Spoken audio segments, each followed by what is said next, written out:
11월 첫 주 주일 예배에 오신 교회 여러분을 진심으로 환영합니다. 우리 다 함께 하나님 앞에 예배 드리겠습니다. 묵도하시겠습니다.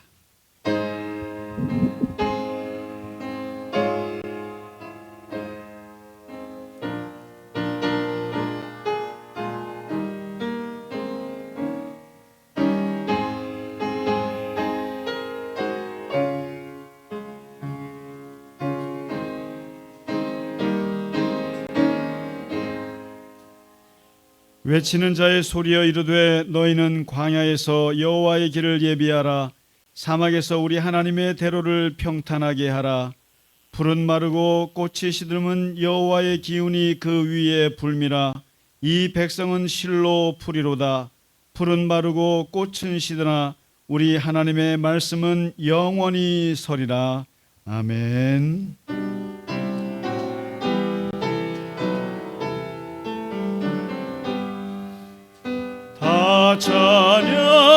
찬양하여라. 전능왕 창조의 주께 내오나 주 찬양 평강과 구원의 주니 성도들아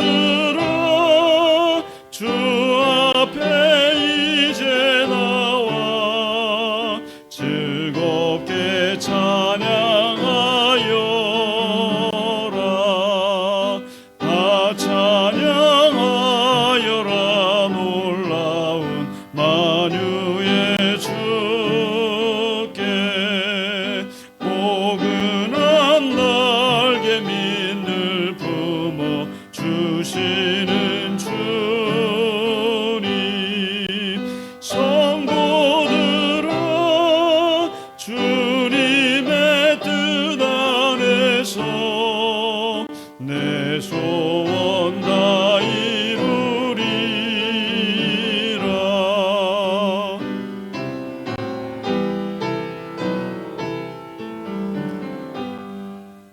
다 찬양하여라. 온 몸과 마음을 바쳐 이 세상 만물이 주 앞에 다 나와 찬양. 성도들아 기쁘게 소리 높여 영원히 찬양하여라.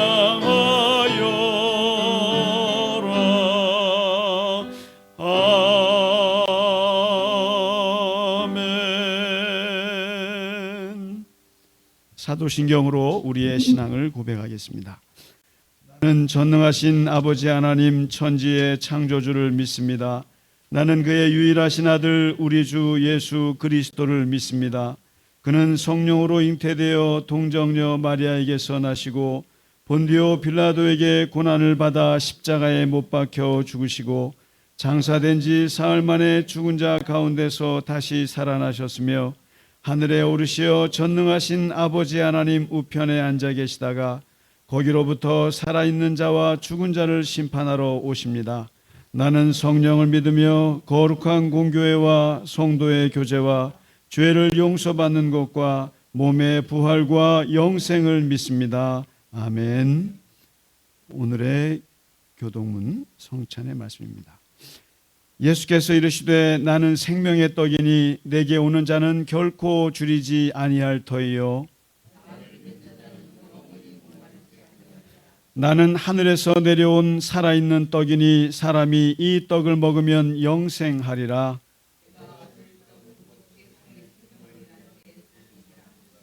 내 살을 먹고 내 피를 마시는 자는 영생을 가졌고 마지막 날에 내가 그를 다시 살리리니 내 살을 먹고 내 피를 마시는 자는 내 안에 거하고 나도 그의 안에 거하나니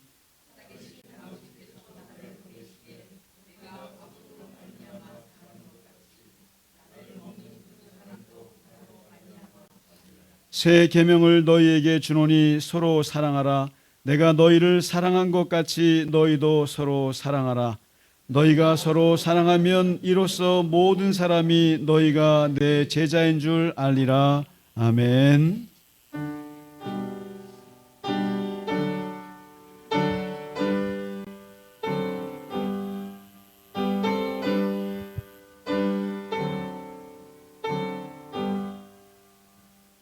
찬양 성부 성자 성령 성삼위일체께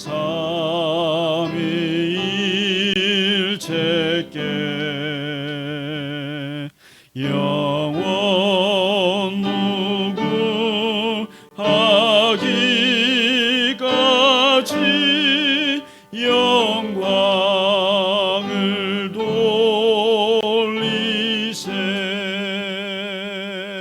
영광을 돌리세. 아멘.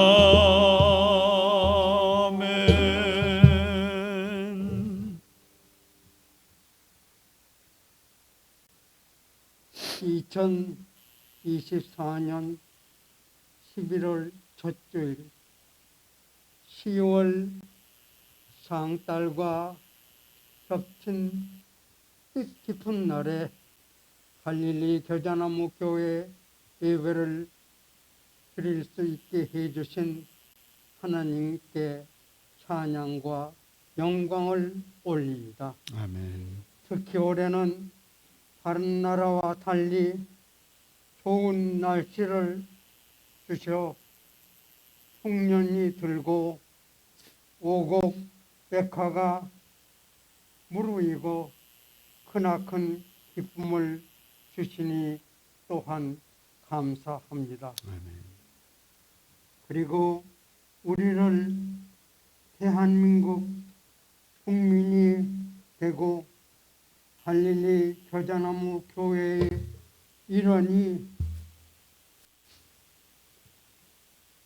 일원으로 삼아 주시니 또한 감사합니다. 아멘.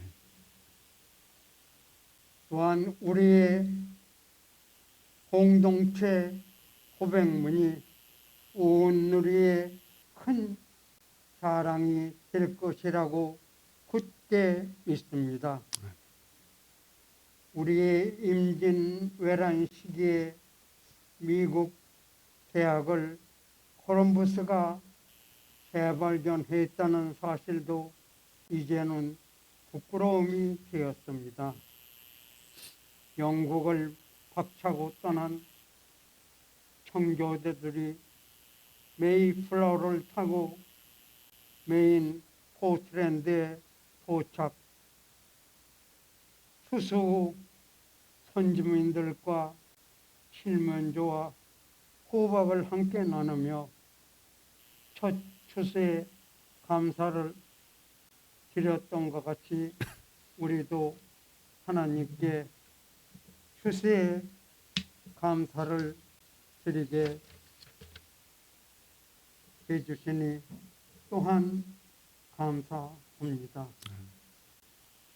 특히 북한에 있는 동포들도 굶주리지 않게 해주시고 지하교회에서 울부짖는 교인들의 기도를 연락하여 주시옵소서. 아멘.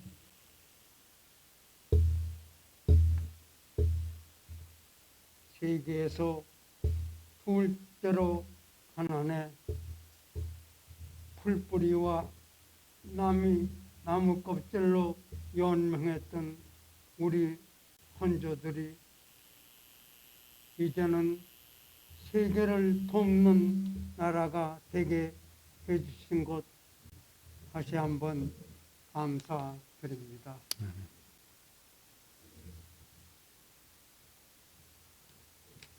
갈릴리 겨자나무 교회는 이제 안디옥 교회와 같이 사랑이 넘치는 모범 교회로 성장시켜 주시옵기 바라고 오늘의 성찬 예식도 우리의 신앙을 가지는 귀한 예식 되게 하시고 온 교인 함께 드리는 찬양도 기쁘게 받아 주시옵소서. 아멘. 예수님의 귀하신 이름 의지하여 감사 기도 드리옵나이다. 아멘.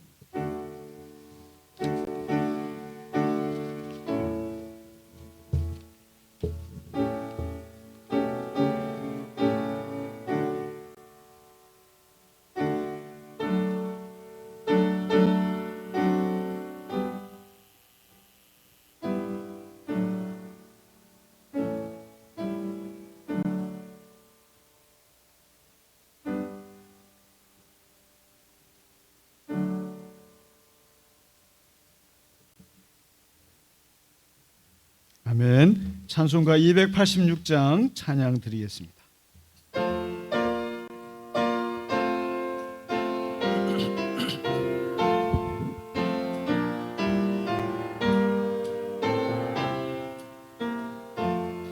주 예수님 내 맘에 오사 날 붙들어 주시고 내 마음에 새 힘을 주사 늘 기쁘게 하소서. 사랑의 주 사랑의 주 내 마음속에 찾아오사 내 모든 죄 사하시고 내 상한 맘 고치소서. 주 예수님 내 맘에 오사 내 소원 다하시고 내 무거운 짐 맡아주사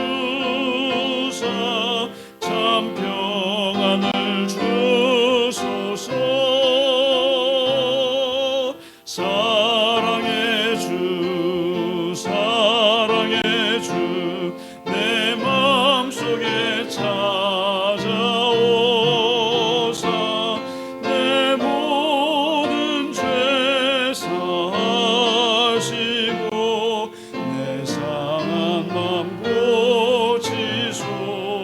고치소서. 주 예수님 내 맘에 오사 날 정결케 하시고 그 은혜를 내 맘에 채워 늘 충만케 하소서. 사랑의 주 사랑의 주 내 마음속에 찾아오사 내 모든 죄 사하시고 내 상한 맘 고치소서.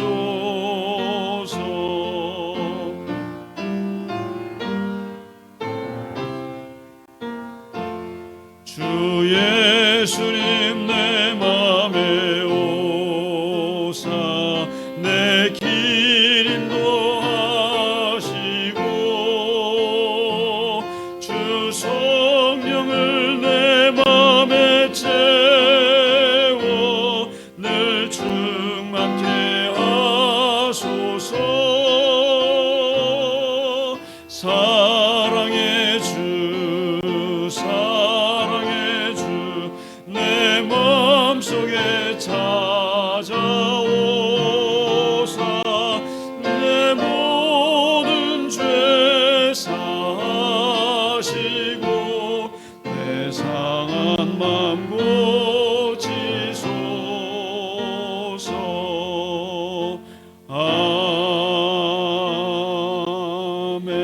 아멘. 이 찬송 다시 한번 하겠습니다.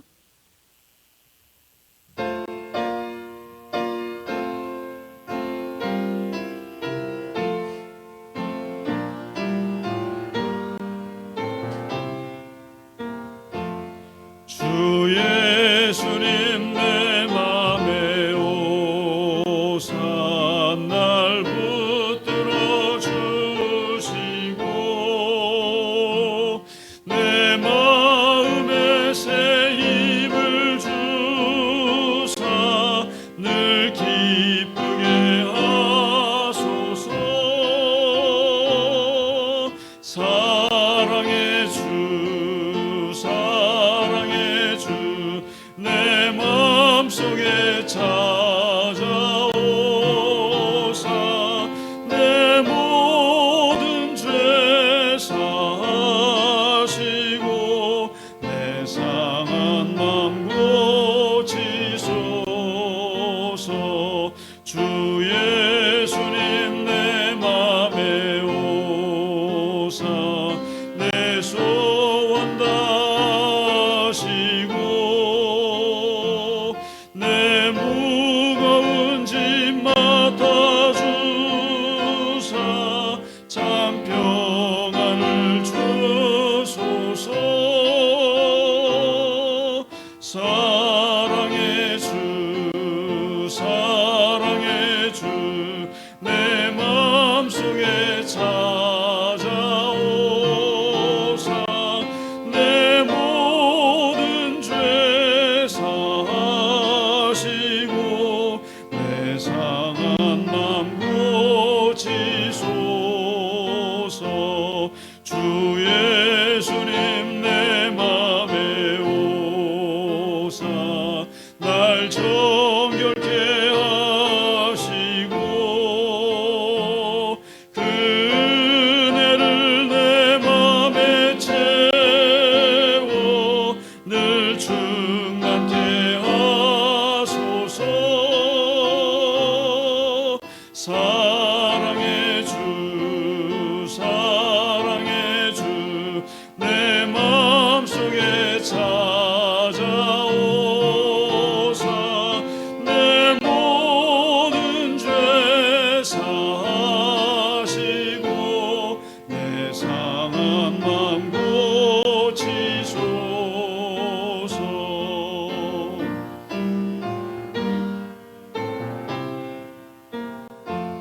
주 예수님 내 맘에 오사 내 길 인도하시고 주 성령을 내 맘에 채워 늘 충만케 하소서. 사랑의 주 사랑의 주 내 마음속에 찾아오사 내 모든 죄 사하시고 내 상한 맘 고치소서.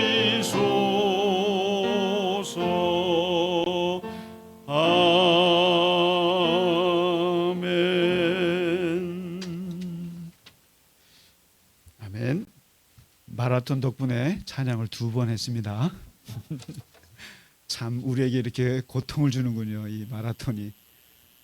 저도 오늘 그냥 오다가 길이 막혀가지고요, 심장호님을 못 모시러 갔어요. 파주에서 오면서 그냥 이 길을 다 막고 있어가지고, 그래서 참 모든 게 협력한다고 우리 부암동에 오미선 우리 집사님 사시잖아요. 전화해서 장로님 좀 모셔달라고 오늘 모시고 오셨어요. 감사합니다. 그래서 뭐 이렇게 박수 칠 정도까지는 아닌 것 같아요. 제가 봐도 뭐 박수 칠 정도는 아닌데 갑자기 좀 과하십니다. 네네. 우리 집사님 들어오십시오. 지금 우리 알림 시간이니까 들어오세요. 네. 이게 아주 마라톤이 좀 원망스러운데 또 이렇게 마라톤 뛰는 사람들 보니까 또 다들 또 예뻐요. 그냥 참 밉다가도 또 아니다가도 그렇습니다. 또 뛰는 모습 보니까 아름다운데 길을 막으니까 좀 아주 예배에 지장이 많습니다. 네, 오늘은 성찬주일입니다. 그래서 이따 말씀 끝나고 같이 주님의 성찬을 받으시도록 하겠습니다. 그리고 이제 우리가 지난 시즌이라고 하겠습니다. 그 사도들의 편지에서 바울 사도 빼고 사도 요한 그리고 사도 야고보 또 사도 베드로서를 세 권을 같이 공부를 했습니다. 하고 이제 너무 열심히 공부를 하셔서 지난주에 지치신 것 같아서 우리 강화도에 나들이를 다녀왔습니다. 책들이 잘 혹시 영상 보셨나 모르겠어요. 같이 못 가신 분들을 죄송하고 그래도 그냥 이렇게 갔다 왔다 해서 그냥 올려드렸습니다. 한번 보시고 거기 하루 이렇게 다녀오기에 좋은 것 같아요. 그래서 잘 왔고요. 그리고 오늘 이번 주부터는 이제 수요 성경 공부를 하는데요. 히브리서를 공부합니다. 사실은 히브리서는 사복음서와 그리고 바울과 함께 3대 명신학자라고 할 수 있어요. 아마 히브리서를 공부를 안 해보셨을 텐데 이거는 대단한 책이에요. 그리고 레위기서를 같이 보시면서 히브리서를 보시면 좋고요. 이제 예수 믿다가 지친 사람들에게 유대교로 돌아가려고 하는 사람들에게 쓴 편지예요. 그리고 예수님이 대제사장인데 그 대제사장이신 예수님이 어떤 제사를 드리셨는가를 신약적으로 이제 기독교적으로 완전히 재해석해서 내놓은 아주 걸작 중의 걸작이 히브리서입니다. 그래서 이번 주부터 공부하니까 한번 읽어보시고 저는 지금 히브리서를 한 6번, 7번 읽고 있어요. 계속 그 번역을 달리해서 그다음에 계속 읽고 있는데 정말 깊은 책입니다. 같이 이번에 기대하시고 같이 공부하도록 하겠습니다. 자, 그리고 이제 2주 후에 드디어 교회 우리가 먼저는 추수감사절이에요. 오늘 우리 장로님 기도가 마치 추수감사절 기도처럼 그 내용을 말씀하셨는데 2주 후에 추수감사절이고 또 추수감사절에 우리 교회가 세워졌습니다. 5년 전에. 그리고 이번에는 특별히 초대 장로님을 세우게 됩니다. 그리고 세 분의 권사님을 이번에 임직을 하게 됩니다. 그래서 지금 제가 순서지를 다 만들고 좀 준비하고 있는데요. 잘 마음에 준비해 주시고 오늘은 이제 마지막 교육일 수도 있는데 오늘 교육은 이따가 티타임 하실 때 기존의 권사님들 또 장로님들 모두와 함께 직분에 대해서 제가 간단히 말씀을 드리도록 하겠습니다. 하고요. 자, 그리고 이제 누가 목장이 있습니다. 우리 40, 50대 우리 김경림 집사님 아직 미국에서 안 오셨죠? 그렇죠. 이번 주에 수요일 날 모이는데 아주 기대가 되는데 아직 장소가 아직 안 나왔어요. 그래서 주보에 그냥 오후 6시에 있습니다. 이렇게만 나왔어요. 그래서 이제 어디로 가야 될지 모르는데 우리 이일영 집사님께서 장소를 마련해 주시면 40, 50대 분들 첫 모임을 갖도록 하겠습니다. 네. 자, 그리고 오늘 오시느라고 너무너무 고생 많으셨고 힘드셨을 텐데 김대영 집사님 어떻게 차 안 막히셨어요? 일어나지 않으시 됩니다. 네네. 우리 같이 박수 하시면서 저 인사하시죠. 오시느라고 고생 많으셨습니다. 주님의 이름으로 고생 많으셨습니다. 오시느라고 축하합니다. 네, 고맙습니다. 늘 건강하시고요. 네. 우리 이창희 집사님은 못 오셨어요? 아이고, 가을에 행사가 있어서 좋습니다만은, 네, 서운합니다. 네. 네, 그리고 구건사님 좀 허리 여전히 좀 안 좋으신 것 같고. 네, 맞습니다. 김영재 목사님이 오늘 버스가 그러시군요. 네, 권사님. 정말 다시 한번 원망스럽습니다. 네, 오늘 우리 준비한 찬양 하나님 앞에 드리고 예배를 이어가도록 하겠습니다. 네. 구주와 함께 나 주었으니 우리 지휘자님 지시에 잘 따르셔야 될 것 같습니다.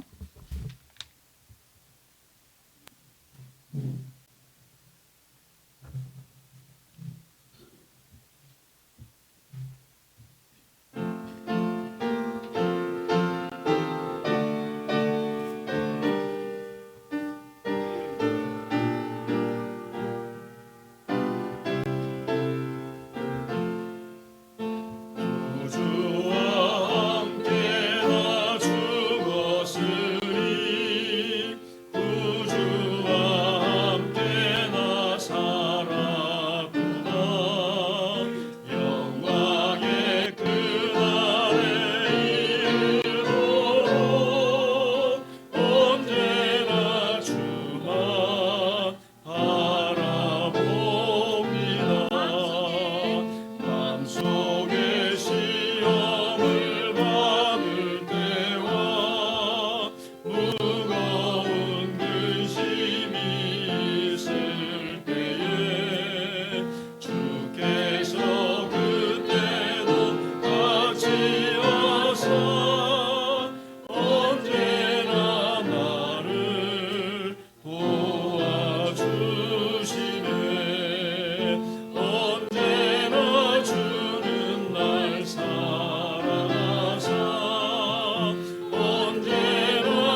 감사합니다. 김영자 권사님 드디어 오셨습니다. 아이고 못 오시는 줄 알고 고생 많으셨습니다. 자, 오늘 우리에게 주시는 하나님의 말씀 보겠습니다. 사도행전 13장입니다. 13장 전체입니다만 그 중에 32절부터 39절까지만 같이 읽겠습니다. 시작.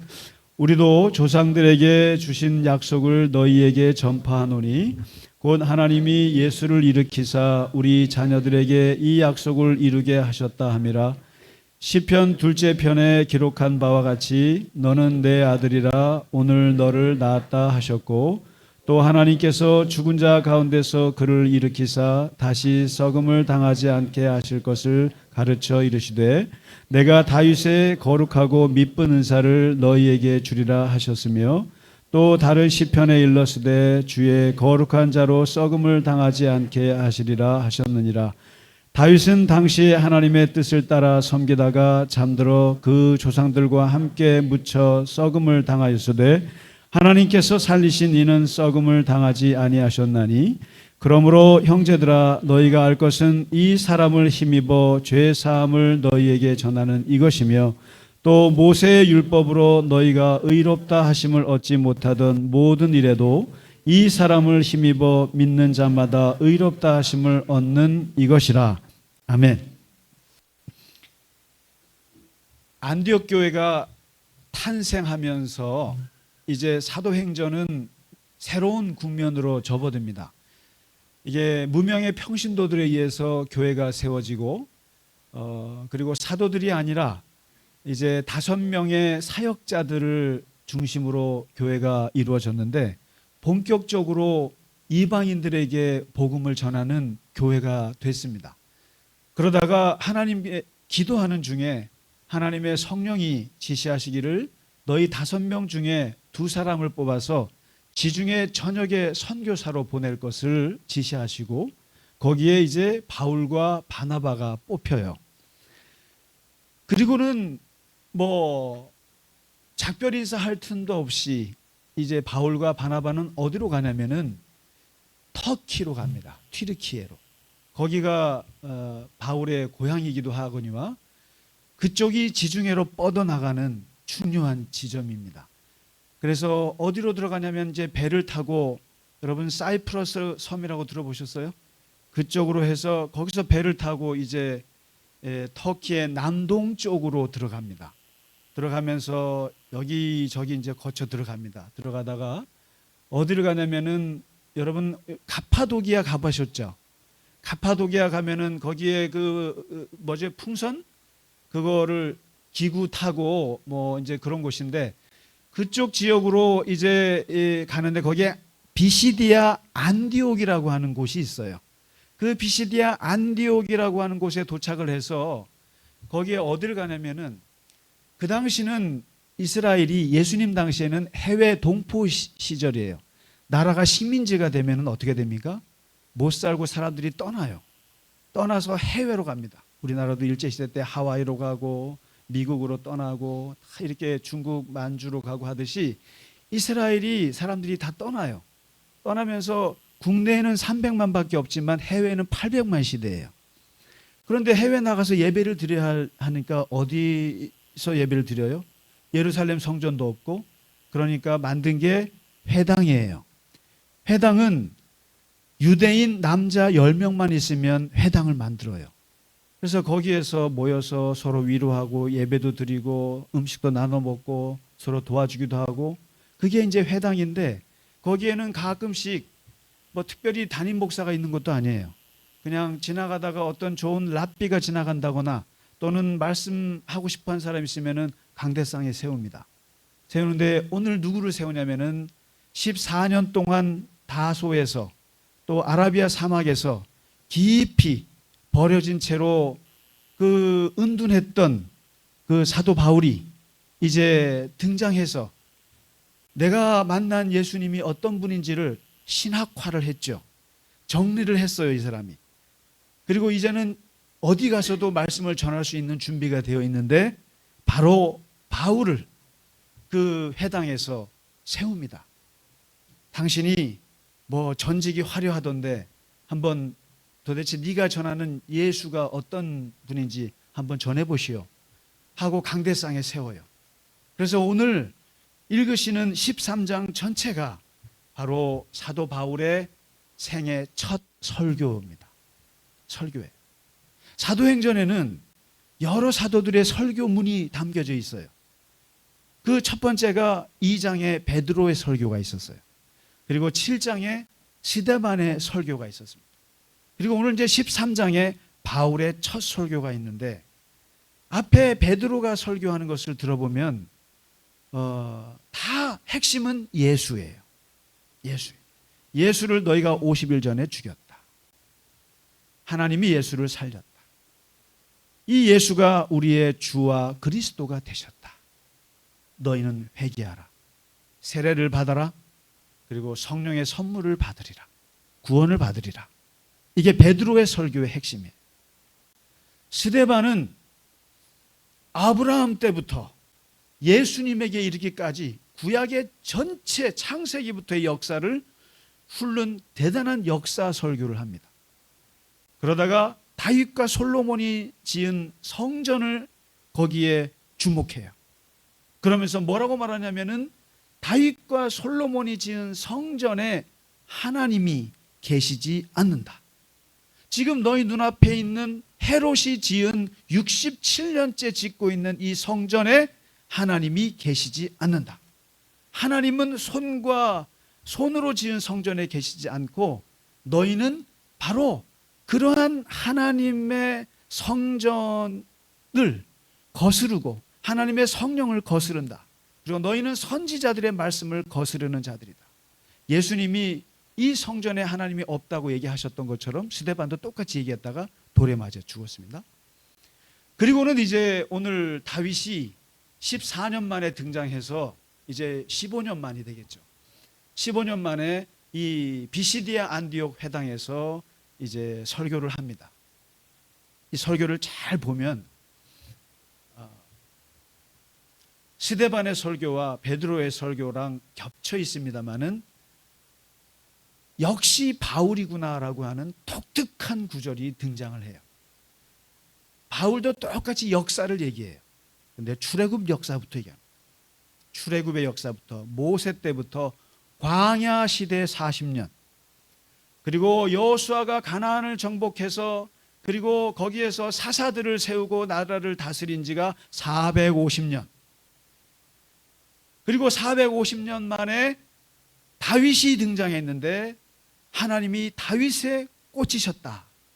내 마음에 맞는 사람 나는 다윗을 통해서 내 뜻을 이루리라 하고 말씀하셨는데 그리고 900년이 지난 다윗이 죽은 지 거의 1000년이 지난 바로 이 시대에 우리 이 시대에 예수가 등장했다.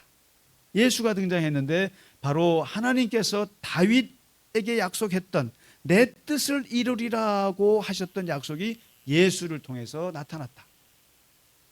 그래서 여러분 예수님은 누구의 후손이냐 그랬을 때 다윗의 후손이라고 얘기해요.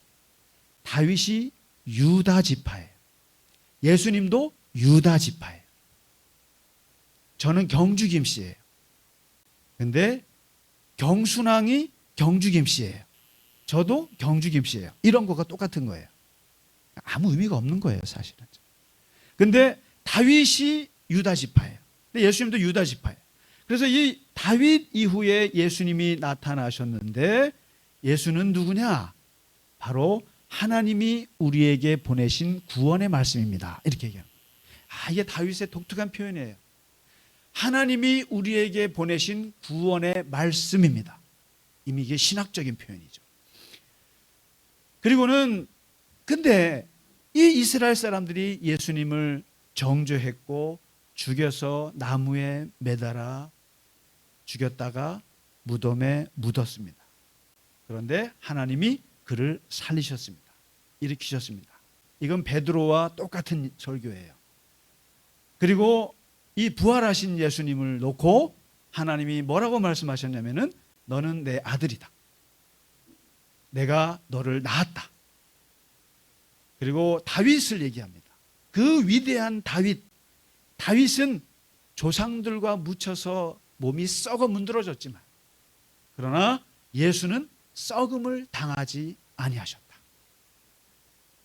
그러면서 이제 예수님은 하나님이 우리에게 보내신 구원의 말씀이자 하나님의 아들이요, 그리고 그분은 영원히 썩지 않는 하나님이시다, 이렇게 얘기를 하고 나서 이제 너희가 꼭 기억해야 할 진리가 있다. 여기서 이제 바울이, 역시 바울은 대단한 신학자구나.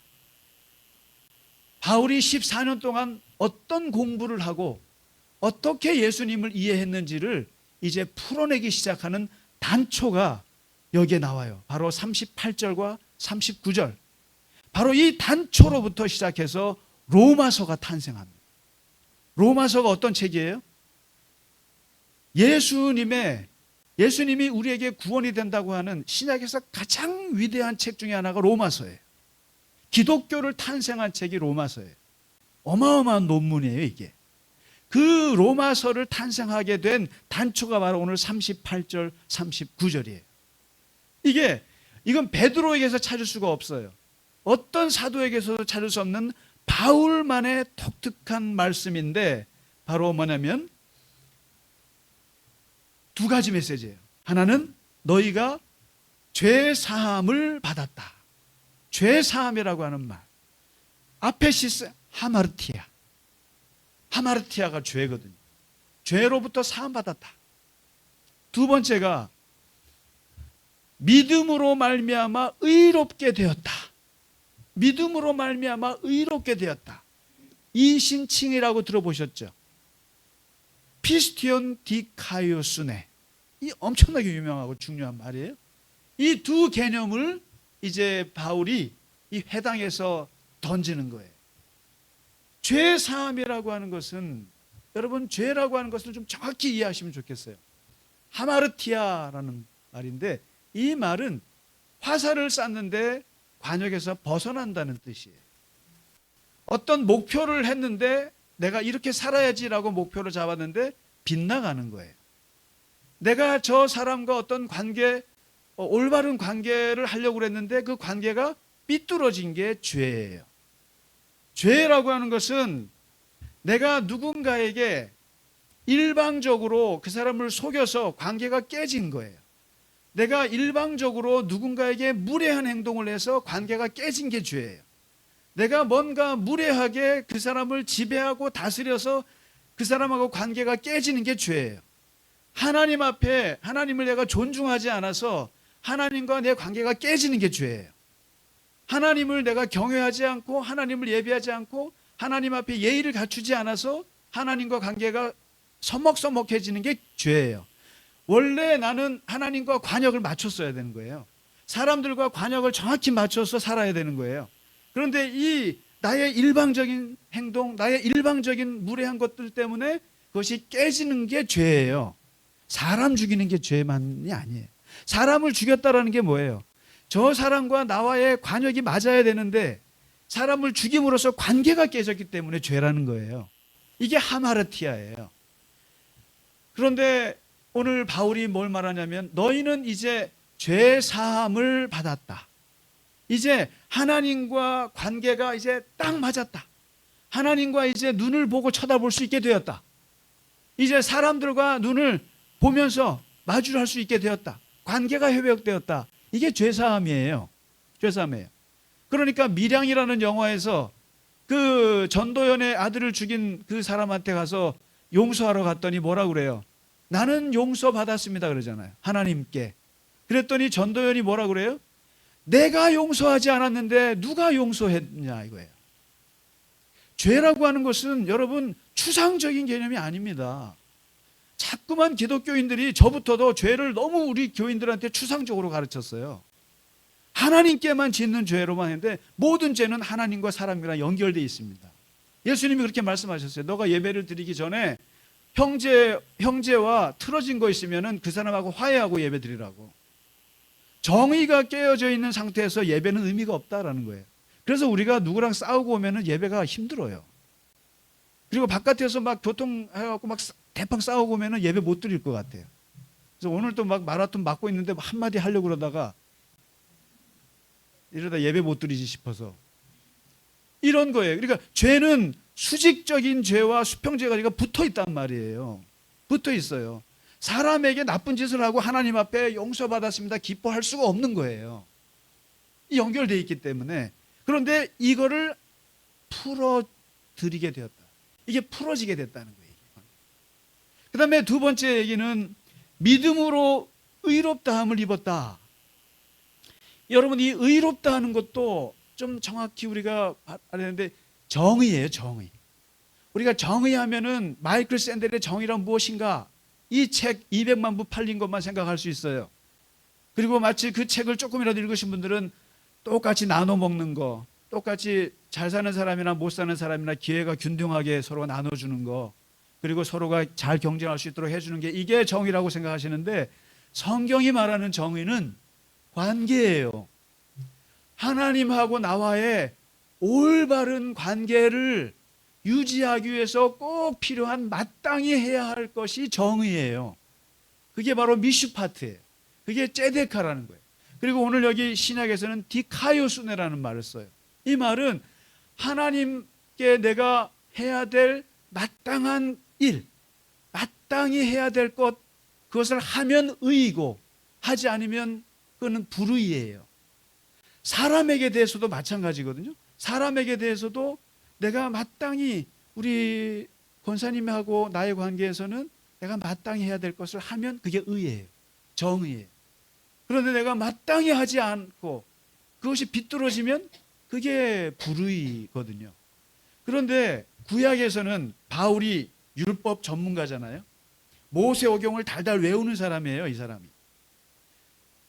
내가 구약에서 아브라함의 의, 아브라함을 의롭다 그랬단 말이에요. 하나님께서.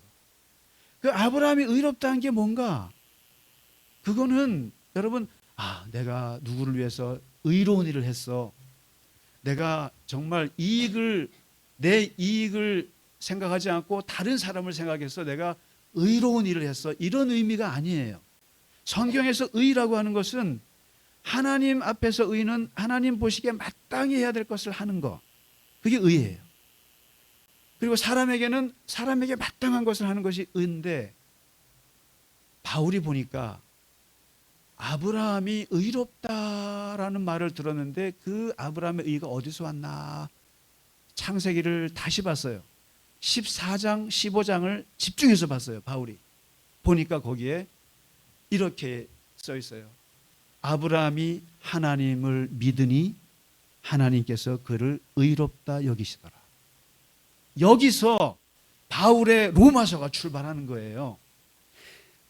나는 지금까지 모세 오경을 달달달 외우고 거기서 하라는 것과 하지 말라는 것을 지키면 의롭게 되는 줄 배웠다는 거예요.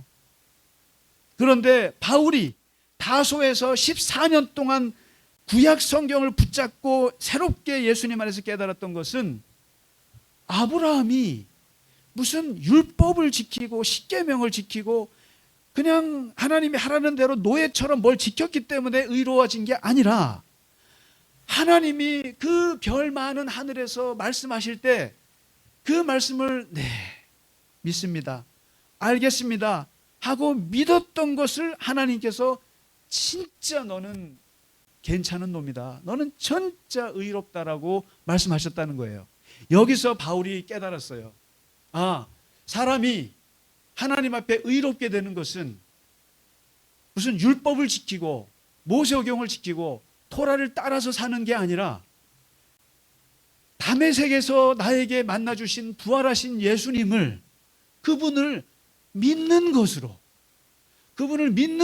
피스티언 믿는 것으로 하나님하고 나와의 관계가 회복되었다라는 것을 여기서 깨닫는 거예요. 바로 우리가 예수 믿고 구원받는다라고 하는 이것이 바로 오늘 39절에서 처음 시작하는 거예요.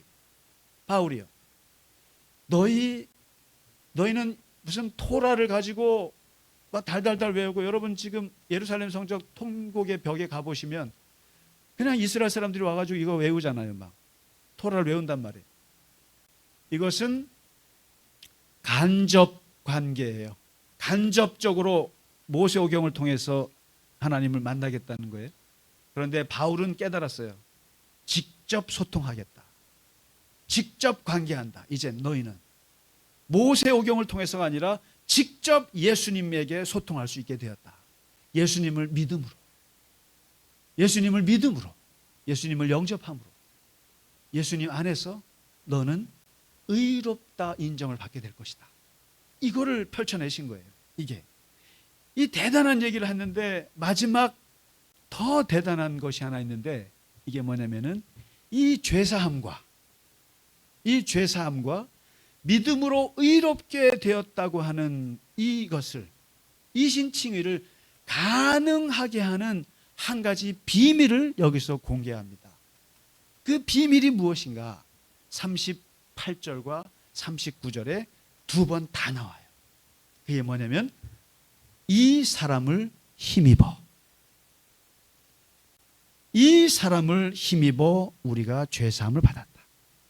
이 사람을 힘입어 믿는 자마다 의롭다 하심을 받았다. 그래서 이 사람은 누구입니까? 영어를 볼까요? Through this man 이렇게 나왔어요. Through this man, 또는 어떤 성경은 by him, by him. 그리고 이 사람은 누굽니까? Through Jesus라고. 예수예요. 예수. 이 사람으로. 그런데 보세요. 이 말이 이 사람을 통해서, 또는 어떤 성경은 이분으로 말미암아 이렇게 번역을 했어요. 헬라어 원어를 보시면 디아 크리스투스, 디아 예수스, 디아 투투, 디아. 이 영어로 through, by, because of 이런 거예요. 이 디아라고 하는 거, 뭐뭐를 통해서 또는 뭐뭐 때문에 이런 거예요. 그런데 이 디아, 뭐뭐로 말미암아, 뭐뭐 때문에, 뭐뭐를 통해서, 이 말을 한번 성경을 한번 찾아보세요. 엄청나게 많아요. 어떻게 말을 하냐면 한 사람 아담으로 말미암아 죄가 들어왔고, 죄로 말미암아 죽음이 왔다. 예수의 은혜로 말미암아 선물이 우리에게 넘쳤다. 선지자들을 통해서, 선지자들을 시켜서, 선지자들의 입을 빌어서, 성령을 통하여, 예수 그리스도를 통하여, 이게 다 디아예요. 디아. 성령의 힘으로 천사들을 통하여 예수 안에서 디아야 다. 만물은 그분을 통하여 창조되었고, 그리고 로마서 11장 맨 끝절에 보면은 정말 멋진 말이 나오는데요. 뭐냐면 만물이 주에게서 나오고 주로 말미암고 주에게로 돌아가리라. 여러분, 우리의 인생을 한마디로 요약한 말이 이 말이에요. 김상기는 주로부터 왔고 주로 말미암아 신나게 살다가 주에게로 돌아가리라. 그런 거 아니에요? 여러분도 그렇잖아요. 주로부터 왔고 주로 말미암고, 여기서 말미암고가 디아예요. 디아 지저스, 그리스도로 말미암아. 세상은 그로 말미암아 지은 바 되었다. 이런 식으로 말미암아란 말이 엄청 많이 나오는데, 이 말미암아보다 더 기가 막힌 한글 번역이 있어요. 그 번역이 바로 오늘 읽으신 말씀 힘입어예요. 힘입어. 저는 이 번역이 너무 좋은 것 같아요. 힘입어. 이 사람을 힘입어 너가 죄사함을 받았고, 이 사람을 힘입어 너가 의롭다 칭함을 받게 되었다. 힘입어. 말미암아는 좀 도구적인 느낌이에요. 그런데 힘입어는 인격적인 용어예요. 인격적인 용어인데, 누군가의 힘으로 너가 죄사함을 받았어. 누군가의 힘을 빌어서 너가 의롭게 되었어. 누군가가 힘을 써줘서 힘을 써줘서 이게 뭐예요? 백이 되어서 누군가가 백이 돼서 너가 그렇게 됐어. 바로 우리가 죄사함을 받고 우리가 하나님 앞에 의롭게 하나님과 관계를 하게 된 것은 이 사람의 힘 때문에, 이 예수의 힘 때문에 된 거야. 여러분 야구 좋아하세요? 저는 야구는 너무 지루해서 꼭 7회 말, 8회 말, 9회 말만 봐요. 그리고 저는 축구를 좋아해서 축구는 집중해서 봅니다만. 근데 스포츠 중에 이 개인 스포츠와 팀 스포츠가 있는데, 사실은 제가 그 미국에 잠깐 있을 때 제가 참 존경하는, 돌아가셨습니다만 그분이 이상백 고문이라는 분이 계세요. 집사님이신데 이분이 옛날에 현대 정종 회장님을 14년 모시다가 미국으로 건너가서 벡텔이라고 하는 미국의 유명한 그 건설 회사에 동양이 들어오는 최초로 부회장까지 올라가신 분이에요. 근데 이제 이분이 은퇴하셨고 제가 미국 갔을 때 거기에서 이제 그 기독교 실업인 회를 만드셔 갖고 이제 저에게 그 CBMC라고 그러죠. 거기에 이제 그런 지도 목사로 세워 가지고 이렇게 이제 한 3년 동안 이렇게 많은 일을 하고 했는데, 이분이 얼마나 많은 사람들을 면접을 했겠어요. 그 회사.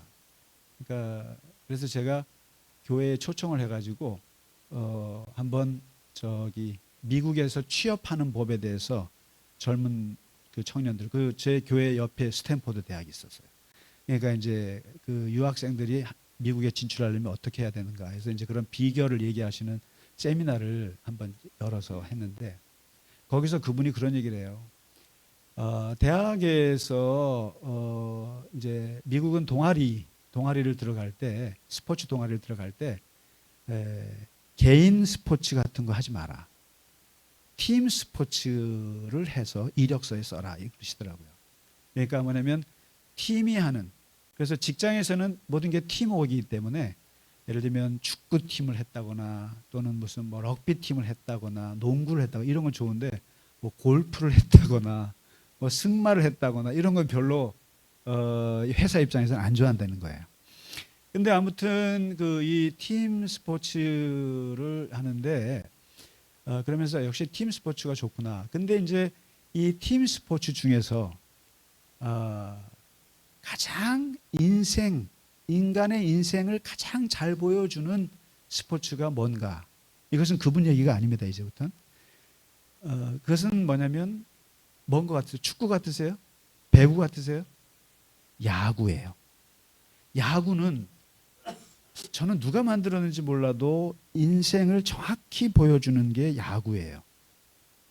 여기 이제 몇 가지 인생과 야구를 연결하는 것이 몇 가지가 있는데, 첫째가 오늘 이겼다고 내일 이기는 보장 없고 오늘 졌다고 내일 지는 건 아니다. 그러니까 승부는 뭐 9회 말 2사부터다. 그러니까 이겼다고 이기는 것이 아니고 졌다고 지는 것이 아니다. 이건 뭐 모든 스포츠가 마찬가지죠. 그게 하나 있고요. 그리고 이 야구에서 공은 원하는 대로 날아오지 않는다. 여러분 그거 아세요? 그 야구공 실밥이 실밥 개수가 108개예요. 108개. 그래서 사람들은 이 박찬호 선수가 그런 얘기 하더라고요. 은퇴하고 나서. 이게요 되게 종교 같아요 그러더라고요. 뭐냐면 인생과 똑같다는 거예요. 뭐냐면 자기가 공을 들고 이 던지는 순간 벌어질 예측 가능한 게 108개라는 거예요. 상징적으로요. 인생은 예측할 수가 없다.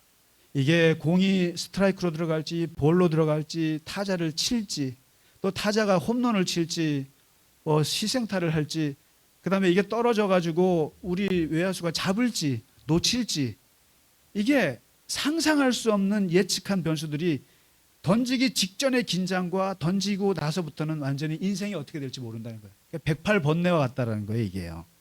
그래서 그 인생을 얘기하고 있는데, 그러면서 야구는 특별히 이 3번의 기회가 찾아, 아무리 어려워도 3번은 있다. 3번은 기회가 있다. 이게 인생과 비슷한데, 결정적으로 제가 아주 마음에 드는 것이 하나 있는데, 그게 뭐냐면 이게 치는 곳이 이름이 홈이라는 거예요. 집이에요. 뭐냐면 집을 떠나야 되는 거예요. 집을 떠나서 다시 집으로 돌아오는 거예요. 주에게서 나서 주와 더불어 놀다가 주께로 돌아오니라. 집에서 부모님 살던 집을 떠나서 온갖 고생하다가 탕자처럼 다시 집으로 돌아오는 게 인생인데, 바로 야구가 홈에서 출발해서 홈으로 들어오는 거예요. 그런데 여기서 놀라운 것은 출루할 때는 자기 힘으로 출루해야 돼요. 무슨 일이 있어도 자기가 쳐야 돼요. 자기가 어떻게든 치든 해든 가야 돼요. 그런데 중요한 것은 돌아올 때는 자기가 할 수 있는 게 하나도 없어요. 어떻게 돌아옵니까? 그렇죠. 다른 사람이 쳐줘야 되는 거예요. 홈런을 치든지 안타를 치든지, 또 잘못 치면 병살타 돼도 죽을 수도 있어요. 그러니까 집을 떠날 때는 내 힘으로 떠나지만 들어올 때는 못 들어와요. 그렇기 때문에 어떻게 하냐면은 누군가가 쳐줘야 되는데, 누군가의 힘으로, 누군가의 힘을 입어서 들어오는 것이다. 이것이 바로 야구가 보여주는 기가 막힌 것인데, 이게 바로 성경이 말하고 있는, 사도 바울이 말하고 있는 그 진리예요. 우리는 네가 스스로 사는 것 같지만 정말 본향으로 들어가려면 누군가를 힘입어 봐야 들어가는 거지, 스스로 들어갈 수 있는 건 없어. 누군가가 안타를 쳐주지 않으면 안 되는데, 그 안타를 쳐주는 분이 바로 누구냐면 예수 그리스도인 거예요. 그래서 기독교는 스스로 서는 종교가 아니라 누군가가 힘을 써줘야 서는 종교예요. 기독교는 스스로 천국 가는 종교가 아니에요. 누군가의 힘을 빌어서 가는 게 우리 기독교의 천국이에요. 기독교는 스스로 구원하는 종교가 아니에요. 누군가 힘을 입는 거예요. 그래서 기독교는 자율적인 종교가 아닙니다. 타율적인 종교예요. 누군가가. 그래서 우리는 마치 우리가 독립적으로 자수성가한다고 생각하지만 천만의 말씀이라는 거예요. 우리는 의존적인 존재인데 바로 하나님 의존적인 존재다. 근데 오늘 사도 바울은 뭐라고 말하냐면은, 우리는 이 사람을 힘입어서 예수님에게 의존해서, 하나님에게 의존해서 죄사함 받았고, 의존해서 우리는 구원받았고, 의존해서 우리는 의롭게 되어서 하나님과 관계를 하는 것이다. 우리가 하나님 없이는 못 살고 하나님 없이는 우리는 설 수 없는 것이다. 그러면서 오늘 사도 바울이 14년 동안 혼자서 그 고향에서 그가 익히고 갈고 닦았던 첫 번째 신학이 바로 이 사람을 힘입어, 바로 예수를 힘입어 너희는 살 수 있다. 그리고 모든 것이 다 해결되고 예수를 힘입어 살아갈 것을 우리에게 첫 설교로 내놓고 있습니다. 자, 오늘 좀 길었는데요. 같이 우리 성찬 함께 참여하도록 하겠습니다.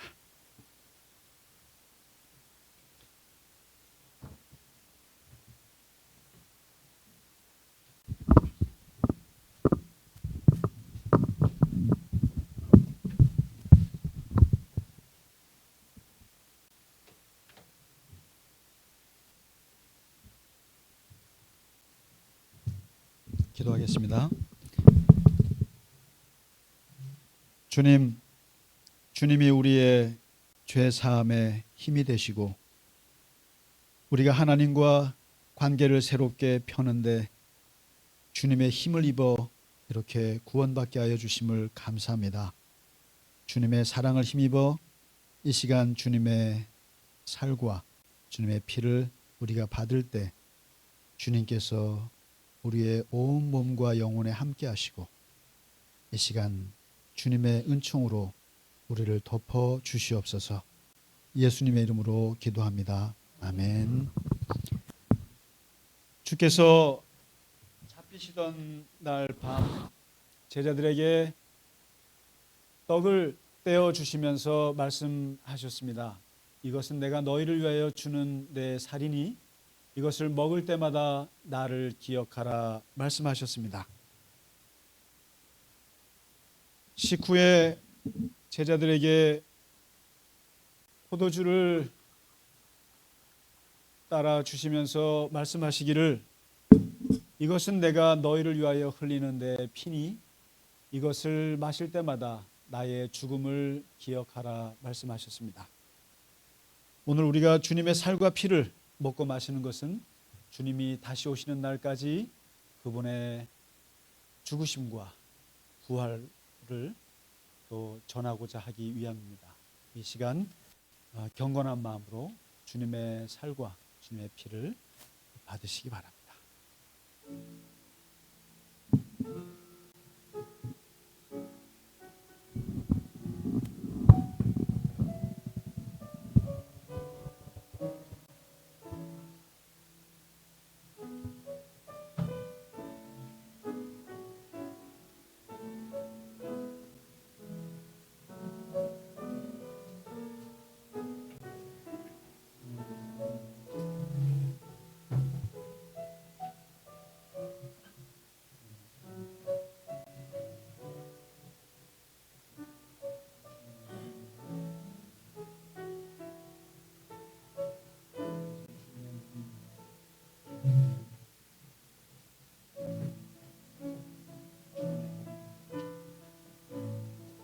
그냥 들어가지 마시고요. 여기서 십자가 앞에서 기도도 하시다가 천천히 들어가셔도 됩니다.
좋으신 하나님 찬양하면서 봉헌하겠습니다.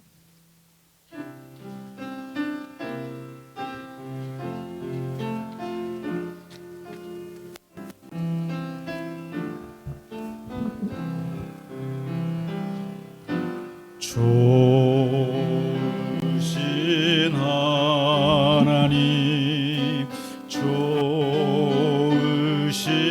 하나님 참 좋으신 나의 하나님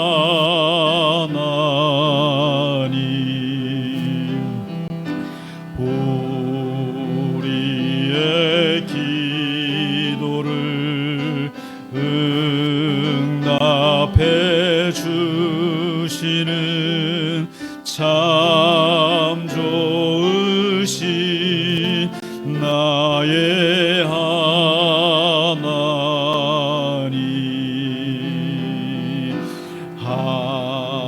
한없는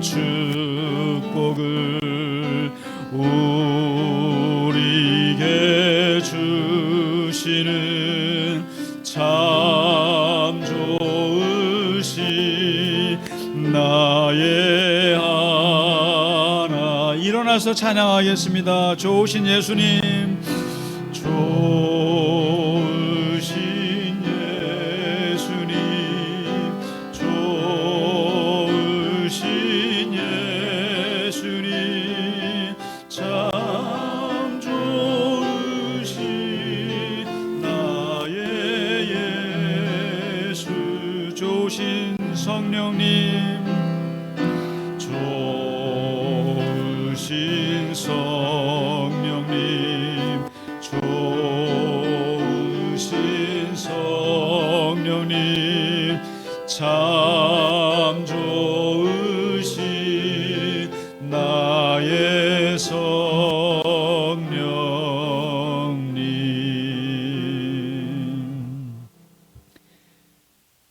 예수님을 힘입어서 우리가 죄의 사함을 받게 하시고, 예수님의 힘을 힘입어서 우리가 의롭다함을 얻게 하여 주신 하나님의 은혜와 그 사랑에 다시 한번 감사합니다. 하나님, 우리가 주님 없이 한순간도 살 수 없고, 주님이 함께하지 않으면 우리의 인생을 하나님 걸어나갈 수 없는 것을 주님 잘 아십니다. 우리가 세상 사람들이 볼 때는 독립적이고 자존감이 넘치는 사람으로 보이지만, 그러나 우리는 하나님 앞에 절대 하나님을 의존하는 하나님의 사람들입니다. 하나님께 묻고 하나님께 나아가고 주님과 더불어 일을 하고 모든 것을 주님께 묻고 의지하는 하나님의 자들이오니, 주님, 우리의 의존을 받아주시고 우리가 모든 것을 주님의 힘을 입어서 이 땅을 살아갈 수 있도록 하나님 도와주시옵소서. 그것이 가장 안전한 것이요, 그것이 가장 평안한 것이요, 그것이 가장 행복한 것임을 알게 하셔서 오직 주와 더불어 이 땅을 살아가게 하실 때마다 오직 주님의 힘을 입을 수 있는 우리 모두가 되게 하여 주시옵소서. 특별히 갈릴리 겨자나무 교회가 주님의 힘을 입어서 하나님 나아가는 귀한 하나님의 공동체가 되게 하여 주시옵소서. 그래서 주님께서 기뻐하시고 주님께서 영광 받으시는 하나님의 공동체, 주님의 모임이 되게 하여 주시옵소서. 주님 앞에 드린 예물 위에도 하나님 함께 하시고 아버지 하나님께서 축복하시며 드린 손길이 하나님 물질적으로 고통당하지 아니하도록 하나님 아버지 물질을 통해서 세상을 섬길 수 있도록 아버지 하나님 함께 하시고 하나님 복을 내려 주시옵소서. 이제는 우리 주 예수 그리스도의 크신 은혜와 하나님 아버지의 지극하신 사랑하심과 성령의 감화, 감동, 위로, 교통하심이 오늘 주님 앞에 예배하고 세상 가운데서 주와 더불어 승리하며 동행하기를 원하는 모든 갈릴리 겨자나무 교회의 교우들 머리 위에, 또 영상으로 함께하는 우리 교우들 머리 위에 이제로부터 영원까지 함께 하시기를 간절히 축원하나이다. 아멘.